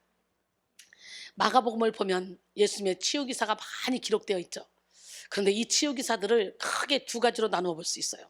하나는 예수님께서 적극적인 믿음을 가진 사람들을 고쳐주시는 기사. 5가지 기사를 예로 들 수가 있는데, 중풍병자의 치유, 혈루증 여인의 치유, 수로보니게 여인의 치유. 중풍병자는 어떻게 해요? 지붕을 뜯어버리고 달아내리죠. 혈루증 여인은 어떻게? 예수님의 옷자락을 만지죠. 수로보니게 여인은 뭐예요? 내가 개라 할지라도의 믿음을 가지고 막 달라붙죠. 벙어리 귀신 들린 아들을 치유한 그 아버지의 그 믿음, 할 수 있거든, 우리 아들을 고쳐주세요. 그러니까 예수님이 뭐래요? 할 수 있거든이 무슨 말이냐? 믿는 자에게 능치 못함이 없다. 그러니까 내가 믿나이다, 나의 믿음 없음을 용서해 주셔서. 그러니까 하나님이 믿음을 활성화시켜서 적극적인 믿음으로 할렐루야 치료받게 하죠. 소경 바디메오의 치유. 사람들이 조용해 그럴수록 더 소리질러 겉옷을 벗어 던지고 쫓아가. 할렐루야. 이 기적들을 통해서 우리는 하나의 공통된 특징을 발견할 수 있어요. 그것은 바로 말씀으로만 고치셨다는 거예요. 말씀으로. 마가복음 2장 11절 중풍병자 고칠 때 어떻게 했어요? 내가 내게 이르노니 일어나 내 상을 가지고 집으로 가라 하시니 그가 일어나 곧 상을 가지고 모든 사람 앞에서 나가거늘 그들이 다 놀라 하나님께 영광을 돌리며 이르되 우리가 이런 일을 도무지 보지 못하였다 하더라. 또 마가복음 5장 24절에 예수께서 이르시되 따라 내 믿음이 너를 구원하였으니 평안히 가라. 내 병에서 놓여 건강할지어다. 할렐루야. 또 마가복음 7장 29절로 30절 보니까 예수께서 이르시되 이 말을 하였으니 돌아가라. 귀신이 내 딸에게서 나가느니라 하시며 여자가 집에 들어가 본즉 아이가 침상에 누웠고, 근데 엄마의 그 믿음 때문에 귀신이 나가 있어. 이미 가보니까 마가복음 9장 25절에 보니까 예수께서 무리가 달려와 보이는 걸 보시고 그 더러운 귀신을 꾸짖어 이르시되 말 못하고 못 듣는 귀신아 내가 내게 명하노니 그 아이에게서 나오고 다시는 들어가지 말라 하시며 귀신이 떠나갔죠. 이런 역사들. 다른 하나는 예수께서 소극적인 믿음을 가지고 사람들을 고쳐주시는 기사입니다. 역시 5가지 기사를 예로 들 수가 있는데요. 베드로의 장모를 고치신 사건, 문둥병자를 고치신 사건, 야이로의 딸을 살리신 사건, 귀먹고 어눌한 자를 고치신 사건, 벳세다의 소경을 고치신 사건입니다. 역시 이 기사들에서 하나의 공통점을 발견할 수가 있습니다. 예수님께서 치유의 이적을 베푸실 때 말씀과 함께 꼭 다른 방법을 사용했다는 거예요. 베드로의 장모를 고치실 때 다가가 손을 잡아 일으켜 세우시고 병을 고쳤습니다. 문둥병자의 경우에는 믿음을 언급하시기보다는 병자에게 손을 대고 병을 고치셨어요. 야이로의 딸을 살리실 경우도 마찬가지입니다. 달리다고 하시며 손을 잡아 일으키시면서 아이를 살렸어요. 혀가 어눌한 자를 고치실 때는 손가락을 그의 양 귀에 넣고 침을 뱉어 그 혀에 손을 대시고 하늘을 우러러 탄식하시며 그를 고치셨어요. 그리고 벳세다 소경의 경우 그의 눈에 침을 뱉으시고 그에게 안수하셔서 그를 고치셨습니다. 그런데 이때는 또 한 번 그 눈에 안수하셔서 고치셨잖아요. 한 번이 아니라 2번. 오늘 본문이잖아요. 왜 예수님은 다른 방법들을 사용하셨을까요? 한마디로 그들의 믿음을 적극적 믿음으로 치유하시고자 하셨기 때문에. 예수님의 관심은 그들이 단지 육체적인 질병을 고침받는 데 있는 것이 아니라 그들의 믿음을 고쳐주시고자 하시는 데 있었기 때문에 소극적인 믿음을 적극적인 믿음으로 고쳐주시고자 하시는 의도가 있었던 것입니다. 그렇습니다. 오늘도 예수님께서는 우리의 이 소극적인 믿음을 적극적인 믿음으로 바꾸시기를 원하십니다. 그리고 소극적 믿음이 적극적 믿음으로 고침받도록 역사해 주십니다. 이 시간 여러분의 믿음을 확증해 보시기 바랍니다. 고린도서 13장 5절에 너희는 믿음 안에 있는가? 너희 자신을 시험하고 너희 자신을 확증하라. 예수 그리스도께서 너희 안에 계신 줄을 너희가 스스로 알지 못하느냐? 그렇지 않으면 너희는 버림받은 자니라 그랬어요. 예수님이 우리를 적극적으로 사랑하셨듯이 우리 또한 적극적인 믿음으로 나가야 될 줄 믿습니다. 소극적인 믿음을 적극적인 믿음으로 바꾸기 위해 우리는 무엇보다 말씀에 집중해야 돼요. 로마서 10장 17절에 그러므로 믿음은 들음에서 나며 들음은 그리스도의 말씀으로 말미암았느니라 그랬어요. 믿음의 시작은 바로 말씀을 듣는 일입니다. 아무리 믿음이 없는 사람이라도 우리 백성교회에서 꾸준히 예배를 드리며 말씀을 듣다 보면 확실한 믿음이 생기고 또 기적을 경험하게 됩니다. 말씀을 통해 하나님을 인격적으로 알게 되고, 하나님을 아는 지식은 우리로 하여금 생명력이 있는 믿음을 갖게 합니다. 영국의 유명한 신학자인 제임스 베커는 하나님을 아는 지식이라는 책에서 신앙인의 삶은 결국 하나님을 아는 지식에서 출발한다 그랬어요. 이 시간 여러분 모두가 말씀 가운데 확실한 영적 지식을 깨닫게 되므로 하나님을 향한 적극적인 믿음을 소유하길 바라요. 그래서 하나님의 기적과 능력의 손을 경험하는 기적의 주인공이 되기를 원합니다. 하나님은 우리가 이런 믿음을 소유할 때 우리를 통해 역사하십니다. 하나님의 기적과 능력의 손이 우리와 함께 하시면 우리도 이런 능력을 행할 수가 있다고 말씀하셔요. 아까도 얘기했지만 요한복음 14장 12절에 내가 진실로 진실로 너에게 이르노니 나를 믿는 자는 내가 하는 일을 그도 할 것이요 또한 그보다 큰 일도 하리니 이는 내가 아버지께로 갑니다. 아멘. 마가복음 16장 17절로 18절 믿는 자들에게 이런 표적이 따르니 곧 그들이 내 이름으로 귀신을 쫓아내며 새 방언을 말하며 뱀을 집어올리며 무슨 독을 마실지라도 해를 받지 않냐고 병든 사람에게 손 얹어 나으리라 하시더라. 이야, 신기하죠? 제가 사명을 받을 때 이 말씀을 받았어요. 이 말씀 몇 장 몇 절인지도 몰랐어. 그때는 그냥 믿는 자들에게 이런 표적이 따르니 곧 그들이 내 이름으로 귀신을 쫓아내며 새 방언을 말하며 뱀을 집어올리며 무슨 독을 마셔도 해를 받지 않냐고 병든 사람에게 손 얹어 나으리라. 이 말씀을 주시면서 이 말씀을 가지고 선교를 나가라는 거예요. 그 이후로 옛날에 말씀으로 예언을 잘해줬는데 사명자들에게는 나도 모르게 이 말씀이 막 던져지는 거예요. 이 말씀이 제가 이 말씀을 가지고 전 세계로 다니면서 집회를 하는데 그 말씀이 그대로 이루어지더라고. 저와 함께 기도하면 그 말씀에 있는 능력들이 그냥 나타나더라고. 나는 거기서 무슨 독을 마셔도 해를 받지 않는다 이게 뭔지를 몰랐어요. 독약 먹으면 죽지 뭔 소리지 이게 그랬는데 이 무슨 독이라는 건 뭐냐, 우리를 향해 찔러오는 거, 건강이 찔러와, 인간관계가 찔러와, 물질이 찔러와, 막 환경이 막 찔러와, 이런 것들이 독이야. 근데 내가 예수를 믿으면 어떤 독을 마셔도 해를 안 받는다는 거예요. 내가 그렇게 살고 있더라고요. 고린도서 4장 7절로 10절 보배 되신 주님을 이 질그릇에 모시기만 하면 우리가 사방으로 우겨쌈을 당해도 쌓이지 않냐고, 답답한 일을 당해도 낙심하지 않냐고, 박해를 받아도 버림받지 않고, 거꾸로 당하여도 절망하지 않나니. 왜? 임마누엘 하나님이 함께 하시기 때문에. 할렐루야. 예수님이 함께 하시면 우리는요 환난이나 공고나 박해나 기근이나 적시나 위험이나 칼이나 사망이나 생명이나 천사들의 권사들의 현재이나 장래의 능력이나 높음이나 기쁨이나 다른 어떤 표정으로도 우리 주 그리스도 예수 안에 있는 하나님의 사랑을 끊을 수도 없고요. 그 하나님의 능력이 나를 통해 나타납니다. 이야, 그 비겁했던 예수님이 잡혀가실 때 모두 다 도망갔던 예수님의 제자들, 사도들이요 오순절 마가다락방에서 성령의 불을 체험한 후에 능력을 막 행합니다. 오늘 여기가 오순절 마가다락방이야. 할렐루야. 사도행전 5장 12절로 16절 사도들의 손을 통하여 민간에 표적과 기사가 많이 일어나매 믿는 사람이 다 마음을 같이하여 솔로몬 행각에 모이고 그 나머지는 감히 그들과 상종하는 사람이 없으나 백성이 칭송하더라. 믿고 주께로 나오는 자가 더 많으니 남녀의 큰 무리더라.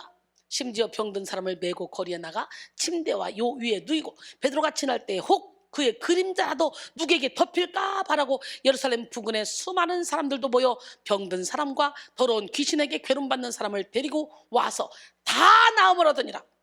우리 백성 사랑하는 성도님들이 다 이런 능력을 받고 이런 능력을 행해야 돼. 하나님이 저를 통해 이런 일을 행하고 계셔요. 사도행전 19장 11절로 12절 하나님이 바울의 손으로 놀라운 능력을 행하게 하시니 심지어 사람들이 바울의 몸에서 손수건이나 앞치마를 가져다가 병든 사람에게 얹으면 그 병이 떠나고 악기도 나가더라.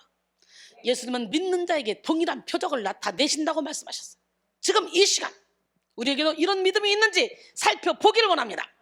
여러분, 구원받는 믿음보다 한 차원 더 올라간 믿음이에요. 믿음의 은사, 우리가 지혜의 말씀, 지식의 말씀, 믿음의 은사하는 요 믿음의 은사는 이런 이적과 기적과 표적을 나타내는 은사를 얘기하는 거예요.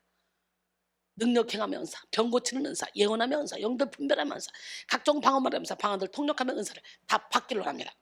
여러분, 성경 속에 모세도 수많은 기적을 행했잖아요. 보면요, 엘리야도 사르밧 과부의 죽은 아들을 살렸고, 엘리사도 수뎀 여인의 아들을 살렸고, 예수님도 죽은 누구를 살렸어? 나사로를 살렸고, 베드로도 누구를 살렸어? 도르가를 살렸고, 바울도 살렸어. 누구? 유두고를 살렸고, 예, 이렇게 죽은 자까지도 살리는 기적을 일으켰다는 거지. 결론적으로 오늘은 하나님의 오른손 세 번째 시간, 기적과 능력의 손이라는 제목으로 함께 은혜를 나눴어요. 우리가 믿는 기독교는요, 기적의 종교입니다. 그 이유는 하나님의 말씀은 처음부터 기적으로 시작되고 내용도 대부분 기적의 사건을 기록하고 있으며 마지막도 기적으로 끝내기 때문이에요. 오늘은 벳세다의 맹인을 치유하시는 예수님의 기적과 능력의 손에 대해서 알아봤어요. 그렇다면 예수님의 기적과 능력의 손으로 맹인을 어떻게 고쳤나요? 첫째, 환자를 1대1의 관계로 또는 인격적인 관계를 가지고 고치셨어요. 둘째, 환자가 치유될 때까지 포기하지 않고 적극적으로 고치셨어요. 주님은 지금도 우리를 구원해 주시고 우리의 어떤 불가능한 문제도 그분의 능력으로 해결해 주시기를 원하십니다. 그분의 절대적인 능력으로 치료해 주시기를 원하셔요. 그러기에 우리는 믿음이 있어야 돼요. 여러분, 예수를 믿는 사람은 이렇게 연약한 사람이 아니에요. 이 안에 하나님의 영으로 가득 채워진 사람이에요. 우리 하나님은 우주 만물을 창조하실 분이야. 우리 주님이 나를 통해 일하시기 시작하면 이순이 없어져. 여러분 자신이 없어져. 그리고 그 무명한 자가 유명한 자가 되는 거예요. 무식한 자가 유식한 자가 되는 거예요. 약한 자가 강한 자가 되는 거예요. 가난한 자가 부유한 자가 되는 거예요. 믿으십니까? 여러분 모두가 다 그렇게 살기를 원해요. 예수님께서 우리를 적극적으로 사랑하시듯 우리도 적극적으로 주님께 나가서 주님이 주시는 능력으로 기적의 손, 능력의 손이 되어 영혼들을 주님께로 인도하는 축복의 통로가 되어서 하늘의 별처럼 영원토록 빛나는 기적의 주인공이 되기를 주님의 이름으로 축원합니다. 우리 인생 어영부영, 명목상의 믿음, 육적인 믿음을 가지고는 시한부 인생인데 우리는 천국을 보장받을 수 없어요. 오늘 다시 한번 썩을 것으로 신고 썩지 않을 것으로 다시 살아나고, 약한 것으로 신고 강한 것으로 다시 살아나고, 욕된 것으로 신고 영광스러운 것으로 다시 살아나고, 육의 몸으로 신고 신령한 몸으로 다시 살아나며, 육의 몸이 있을 때 영의 몸을 살찌우는 기적의 주인공들이 다 되기를 원합니다. 멋쟁이 하나님, 기적의 하나님 앞에 우리 함께 찬양합니다. 언제나 내 모습 너무나 부끄러워. 함께 찬양해요.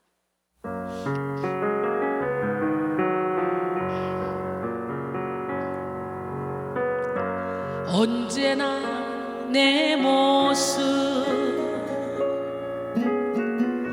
너무나 부끄러워. 무릎으로 주님께 기도로 가오니 나 홀로 서 있는 죽은 내 영 깨우사 주님만 나를 깨워 내 영 살게 하소서. 주님 내 안에, 주님 내 안에, 내 안에 계시고 주님 내 안에, 주님 내 안에 나를 세워주소서. 한 번 더. 언제나 내 모습 너무나 부끄러워. 무릎으로 주님께 기도로 가오니 나 홀로 서 있는 죽은 내 영 깨우사 주님만 나를 깨워 내 영 살게 하소서.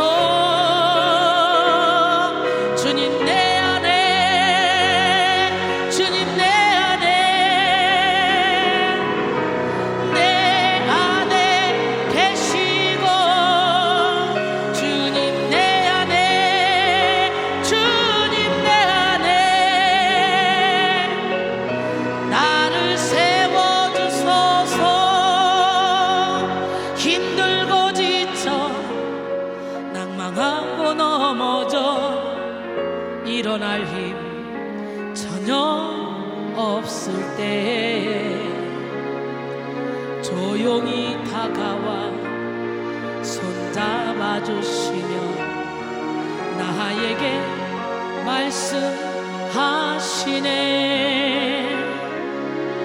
나에게 실망하며 내 자신 연약해 고통 속에 눈물 흘릴 때에 못자국난 그 손길 눈물 닦아주시며 나에게 말씀하시네. 뭐라고? 너는 내 아들이라. 오늘날 내가 너를 낳았도다. 너는 내 딸들이라. 나의 사랑하는 내 아들이라. 언제나 변함없이 너는 내 아들이라. 나의 십자가 고통 해산의 그 고통으로 내가 너를 낳았으니 너는 내 아들이라. 오늘날 내가 너를 낳았도다. 너는 내 딸들이라. 나의 사랑하는 내 아들이라. 할렐루야. 우리가 하나님의 상속자, 그리스도와 함께 하나님의 상속자가 되기 위해서는요, 고난도 함께 받아야 돼요. 생각하는 현재 고난은 장차 우리에게 나타날 영광과 좋게 비교할 수가 없다 그랬어요. 이야, 제가 고난이 유익이라는 찬양을 통해 고난이 유익이다 그러면서 전 세계를 다니면서 고난이 유익이라는 타이틀로 간증하고 설교하면서 많은 사람을 위로하는 일을 했어요. 그러다가 결국은 기적의 하나님께서 저를 통해 기적을 일으키게 하셨어요. 그러고 나더니 이제는 어떤 역사가 일어나 평화의 노래를 부르게 하시는데요, 그 노래를 세 곡을 연거푸 부를 때에 가사 속에서 은혜 딱 받으시기 원합니다.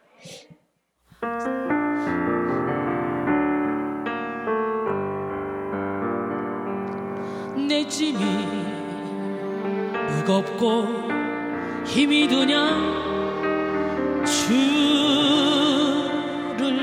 보라. 고난이 유익이라. 주님 말씀하시네. 나의 가는 그 길을 오직 주가 아나니. 나를 단련하신 후에는 내가 순금같이 나오리. 오늘의 아픔은 내일의 소망이요. 쓰라린 아픔 뒤에 축복이 있다네. 고난은 인생의 참 의미를 알게 하고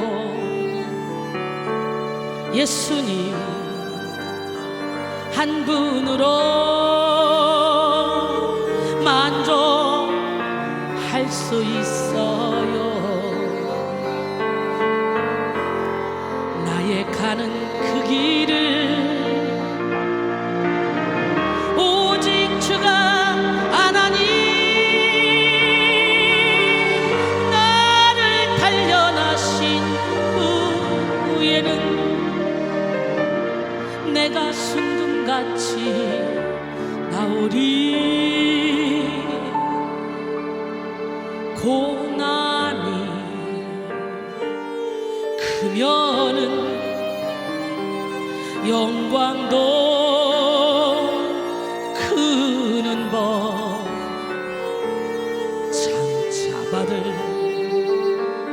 영광과 비교할 수 없다네.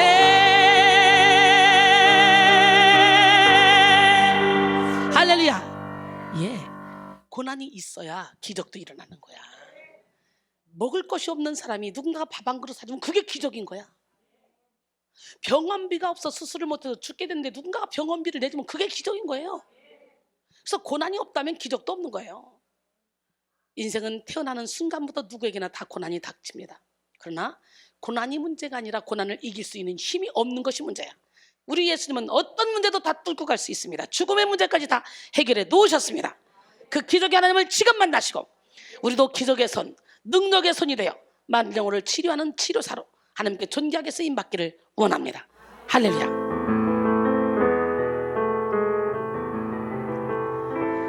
그 어느 날 새가 그물에 걸림같이 내 삶 속에 덫이 임했네. 이게 고난이잖아요. 몸부림쳤지만 허우적거렸지만 나는 약한 자였었네. 내 영혼아 내가 어찌하여 낭망하며 불안하여 하는가. 너는 하나님을 바라라. 그 얼굴에 도우심을 인하여 내가 오히려 찬송하리라. 나의 좋으신 주님, 태양을 멈추며 혈루증을 고쳤던 주님, 기적의 하나님, 능력의 하나님, 그는 나를 고쳐주셨네. 그 어느 날 아무 예고도 없이 내 삶 속에 슬픔이 임했네. 원인을 찾으며 애써왔지만 나는 무력한 자였네.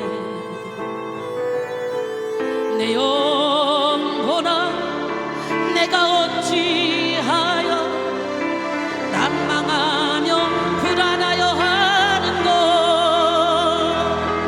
너는 하나님을 바라라. 그 얼굴에 도우심을 인하여 내가 오히려 찬송하리라. 나의 좋으신 주님, 죽은 자를 살리며 모든 병을 고쳤던 주님, 기적의 하나님, 능력의 하나님, 그는 여러분을 고쳐주셨네. 아픈 곳에 손 얹히고 내 영혼아 내가 어찌하여 낭망하며 불안하여 하는고. 너는 하나님을 바라라. 그 얼굴에 도우심을 인하여 내가 오히려 찬송하리라. 나의 좋으신 주님, 죽은 자를 살리며 모든 병을 고쳤던 주님, 기적의 하나님, 능력의 하나님, 그는 여러분을 고쳐주셨네. 그는 나를 고쳐주셨네.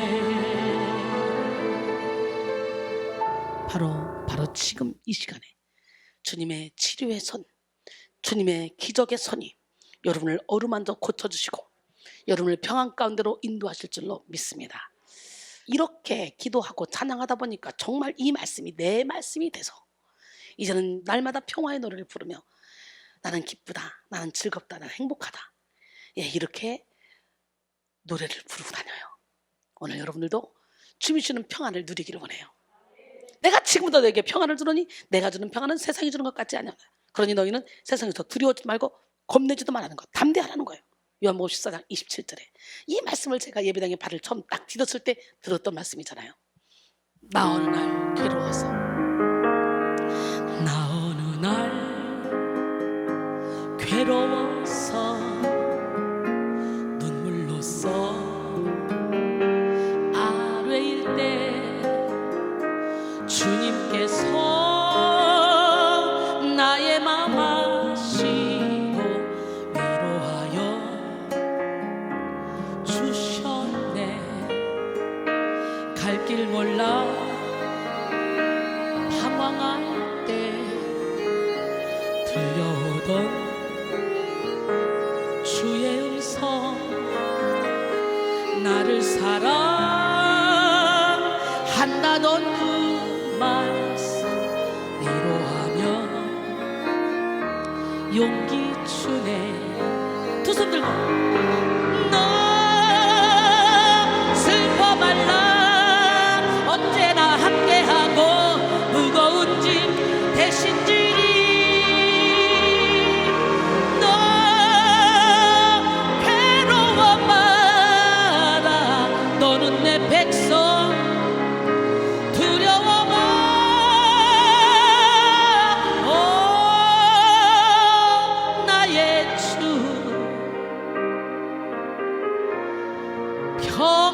평화의 주 내 피곤한 마음 쉼을 얻으리. 갈 길 몰라 방황할 때 들려오던 주의 음성, 나를 사랑한다던 그 말씀 위로하며 용기 주네. 너 슬퍼 말라 언제나 함께하고 무거운 짐 대신 지리. 너 괴로워 마라 너는 내 백성 두려워 마. 오 나의 주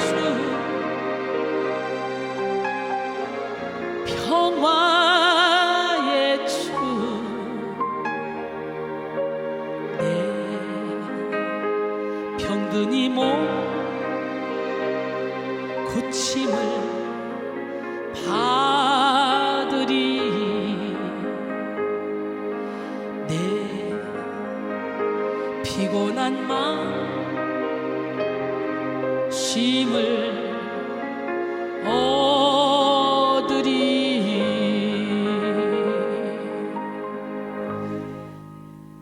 주님을 사랑한다고 고백해 볼까요? 예, 사랑합니다 나 예수님. 그리고 하나님께로 더 가까이 가서 보혈을 지나감으로 오늘 영혼육의 모든 질병을 치료받는 기적의 시간이 되기를 원해요. 할렐루야. 예, 사랑합니다 나 예수님 고백해 봅니다.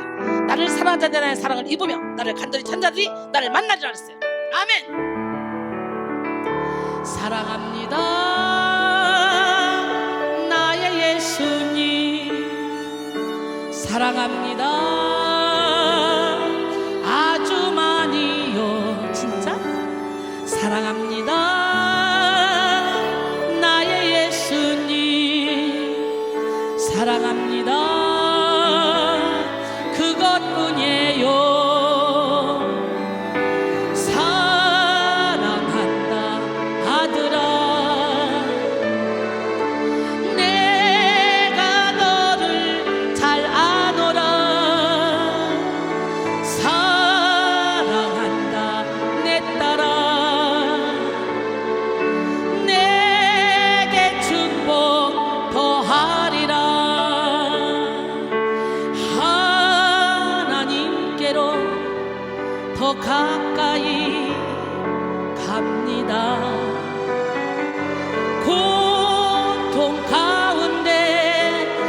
오신 주님,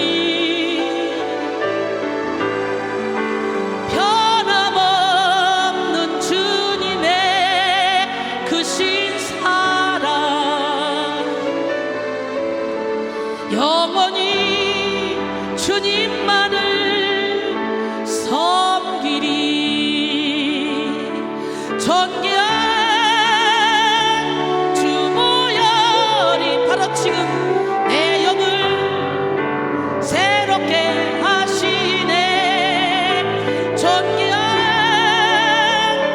주 보혈이 내 영을 새롭게 하네. 보혈을 지나 하나님 품으로, 보혈을 지나 아버지 품으로, 보혈을